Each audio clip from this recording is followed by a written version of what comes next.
नमस्कार। यह गाथा है एक ऐसे क्रांतिकारी की जिन्होंने हिटलर की भी आंखों में आंखें डालकर बात की, और वह भी उस समय जब हिटलर का सितारा बुलंदियों पर था। भारतीय क्रांतिकारी भी उसकी मदद से भारत को स्वतंत्र कराने की चेष्टा में थे। लेकिन चंपक रमन पिल्लई को यह जानकर दुख हुआ कि हिटलर के मन में काले भारतीयों के लिए कोई सहानुभूति नहीं थी। इसी परिप्रेक्ष्य में उनका हिटलर से हुआ संवाद ऐतिहासिक है, एक दस्तावेज है। पिल्लई ने कहा था, मैंने कल्पना भी नहीं की थी कि आप जैसे महान नेता के विचार इतने ओछे भी हो सकते हैं। आर्य रक्त आप में भी है और हम में भी, लेकिन आप रक्त को महत्व न देते हुए चमड़ी के रंग को महत्व दे रहे हैं। हम लोगों का रंग भले ही काला हो, लेकिन दिल काला नहीं है। हिटलर तिलमिला उठा और बोला, क्या आपका आशय यह है कि हम लोग दिल के काले हैं?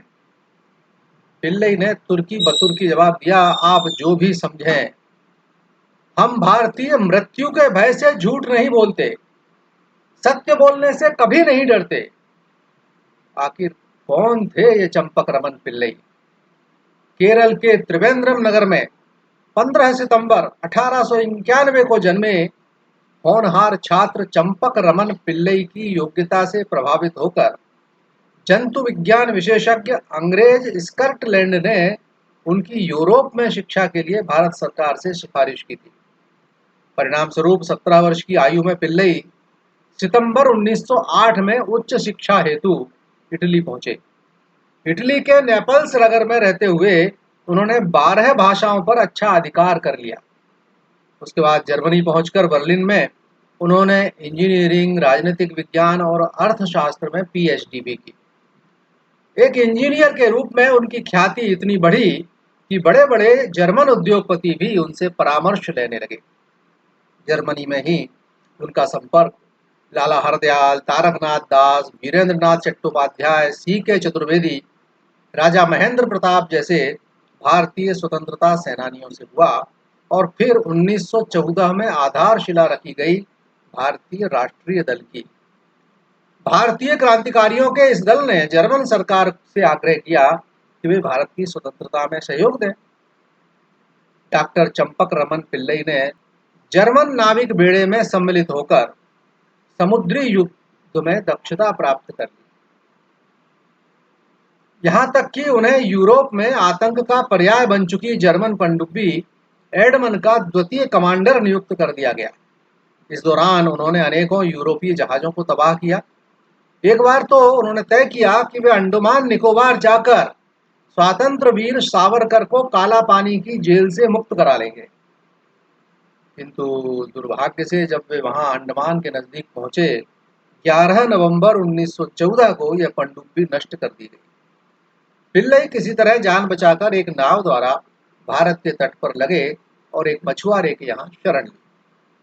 अंग्रेज जासूसों की आंख में धूल झोंकते हुए पिल्लई अफगानिस्तान पहुंच गए, जहां राजा महेंद्र प्रताप द्वारा स्थापित आजाद हिंद सरकार में उन्हें विदेश मंत्री नियुक्त किया गया। लेकिन ये आजाद हिंद सरकार का प्रयोग विफल हो गया और उसके बाद पिल्लई एक बार फिर जर्मनी पहुंचे, जहां उनका पहले से भी अधिक स्वागत हुआ। यहां तक कि उन्हें जर्मन राष्ट्रवादी दल की सदस्यता भी प्रदान कर दी गई। इस दल के वे एकमात्र भारतीय थे। जर्मनी आने वाले हर भारतीय नेता से पिल्लई भेंट करते व देश की स्वाधीनता हेतु चर्चा करते। मोतीलाल नेहरू, विट्ठल भाई पटेल के अतिरिक्त सन 1933 में तो वियना में इलाज के लिए पहुंचे नेताजी सुभाष चंद्र बोस से भी उनकी भेंट हुई। किंतु तभी हिटलर से हुए उनके विवाद के बाद उन्हें नाजियों का कोपभाजन बनना पड़ा। उन पर हमले हुए और गंभीर घायल स्थिति में ही उन्हें जहर भी दे दिया गया।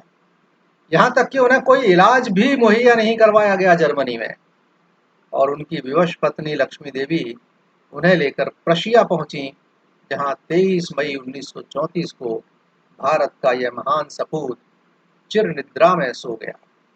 उनकी उनकी अंतिम इच्छा थी कि उनकी अस्थियां भारत की स्वाधीनता के बाद, पहले नहीं, गुलाम भारत में नहीं, भारत की स्वाधीनता के बाद उनके गृह नगर त्रिवेंद्रम में विसर्जित की जाएं। इतना भरोसा था उन्हें अपने देश की स्वतंत्रता पर। देश स्वतंत्र होगा ही, यह उनकी दृढ़ मान्यता थी। 17 सितंबर 1966 को तत्कालीन नौसेना अध्यक्ष एम नंदा जब भारत के प्रथम युद्धपोत आईएनएस दिल्ली में उनकी अस्थियां लेकर कोचीन पहुंचे, तब हजारों लोगों ने उस अस्थि कलश पर पुष्प वर्षाए। वहां से यह अस्थि कलश त्रिवेंद्रम ले जाया गया, जहां पिल्लई जी की अंतिम इच्छा अनुसार उनका जल प्रवाह किया गया। नमस्कार।